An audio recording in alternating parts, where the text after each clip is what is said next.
How many of you here have ever used the game rock, paper, scissors to decide something? Just raise your hands. All right? Okay, a lot of you have used it, right? Well, I'm hoping that as a result of this series, you're never going to play or see that game, rock, paper, scissors, again. Now, in case you're wondering how it works, the rock beats the scissors, right? Because it can blunt the edges. The scissors beat the paper because they can cut it. And the paper beats the rock because the rock can't really do anything to injure the paper, I suppose. Well, this month we've been looking at rock, paper, scissors, but in a whole new way. Week 1 we looked at rock, and basically we've been looking at this game in the context of personal finances. And the lesson in week 1 was essentially that where our finances are concerned, we should build them, we should found them on the rock-solid foundation or principles that we can find in God's Word. And in week 1 I gave 7 specific teachings directly from God's Word on how you and I can save money and manage our money effectively so that we can excel in this area, not just survive. And if you missed that talk, you can check it out on YouTube. You go to our church website and you can directly access the River City YouTube channel, and you can see that talk and other talks as well. Week 2 in the series was paper. And last week, Greg and Grant came up, and the lesson that they presented was that you need to find a plan that works for you. And so taking out a piece of actual paper and laying it on a table in front of you and developing a plan that works for you is a wise way to head into this whole area of personal finances.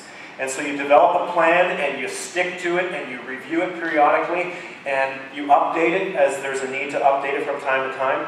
That was the second week, paper. And today we're going to wrap up, like Barb mentioned, with a look at scissors. So the last week is on scissors, and I'm sure that some of you think that you know where this is going, right? Daryl, this is going to be so painfully obvious. But I want to keep it fun this morning, so let's go a different direction. A number of you are aware of the fact that a couple of weeks ago, Barb and I had the opportunity to go to Banff for a pastor-spouse retreat. You know, tough living, eh? So there's us on the main drag in Banff. And while we were there, I had the chance to go skiing, downhill skiing at Sunshine, which was totally awesome. There's a picture of me on the Continental Divide chairlift, and you can see there's a cliff behind that roped-off area. And it was great. And I picked up this t-shirt in Banff. Those of you in the back can't read it, but it basically has 2 black diamonds, and it says, if it's too steep, you're too old. All right? If it's too steep, you're too old. Now, I consider myself a pretty solid intermediate level skier. Now, those of you who ski know that the signal or the symbol on the run that's intermediate is blue, right? It's a blue square. All right?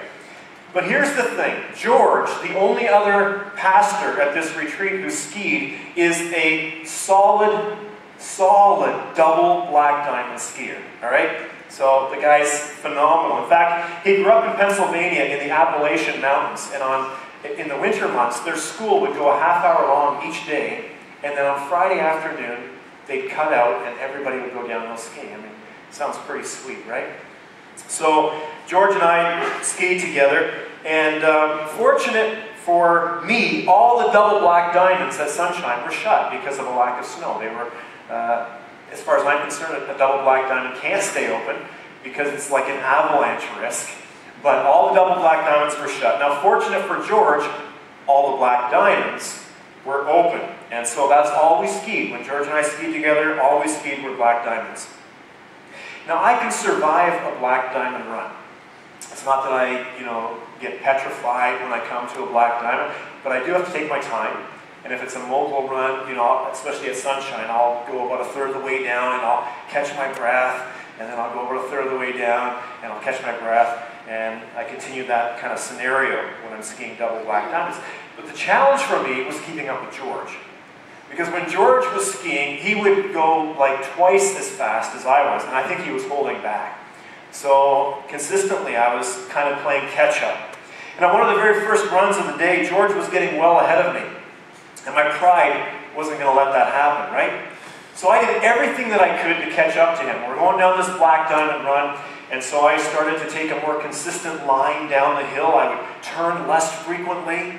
I was gaining momentum. I was going as fast as I dared. But the faster I got, the more out of control I got.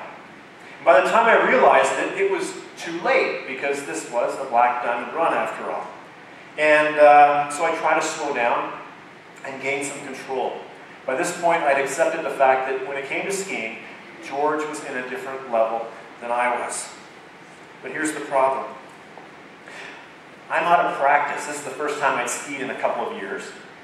And the hill is icy, right? It hasn't snowed in 3 weeks. And my skis, the edges are dull. And so as I'm making my turns and I try to navigate this Black Diamond run and slow down, my skis are just sort of slapping the snow as I'm turning. They're not biting the way that I hoped.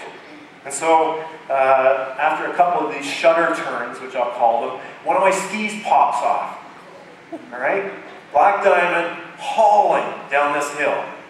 And now I'm not George. If it was George, judging from the way he skied, he would have skied down the Black Diamond run on one ski. And then he would have gone to the top, skied halfway down, picked up the ski, and continued.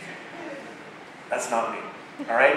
My ski pops off, and almost immediately I go flying. All right? Head first. And I end up on my back. So I'm sliding down this icy Black Diamond run on my back.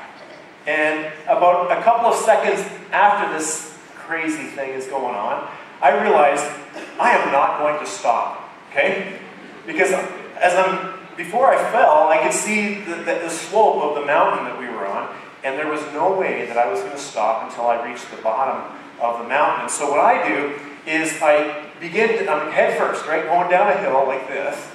So I begin to dig in the back of my ski boots into the snow to try to use them as brakes, right? A couple more seconds, I finally come to a tentative stop, okay? I slowly kind of turn around, because I would have just kept sliding again, I'm sure. And then I realized I've got a lot of hiking to do, because it was at least 3 bus lengths back up this slope. George is out of sight by this point. 3 bus lengths up this slope to get my ski. And so I start to hike up the hill, and I don't know if you've ever rented ski boots. These are not my ski boots, these are rentals. They're uncomfortable in the best of circumstances, but when you're using them to hike up a mountain that's covered in ice, and you've got to chip your toe in to get any foothold, 3 bus lengths, it was a miserable thing. All right? Now, as a speaker, I figure no experience in life should ever get wasted, right? There's got to be an illustration in my ski mishap. And so for 10 days, I was racking my brain thinking, okay, where's the illustration for the River City community? And this Thursday, it dawned on me. The lights came on, and I'm thinking, how could I be so blind? The way I see it, my ski catastrophe is like a metaphor of what may very well be the most treacherous slope of all time. The world of our personal finances. I believe that the story that I just told you illustrates how most of us, at some point or another, have lived when it comes to our personal finances. And maybe as I unpack this, you'll see where you fit in. Hopefully in the past, but maybe even in the present. I think all of us enjoy, at times, skiing on the edge. I think all of us enjoy operating in that zone at the edge of our finances, getting as much bang for our buck and living it up as much as we're able with the income that we have. But there comes a point, I think, and all of us probably have experienced this, there comes a point in time when we get a bill or we make a purchase and we realize that we're extending ourselves a bit. We're extending ourselves a bit. Like me going down the Black Diamond Run with George. We're a little bit out of our comfort zone. But as long, we realize, right, as long as we don't go hog wild, we're not going to fall. We're not going to have a mishap.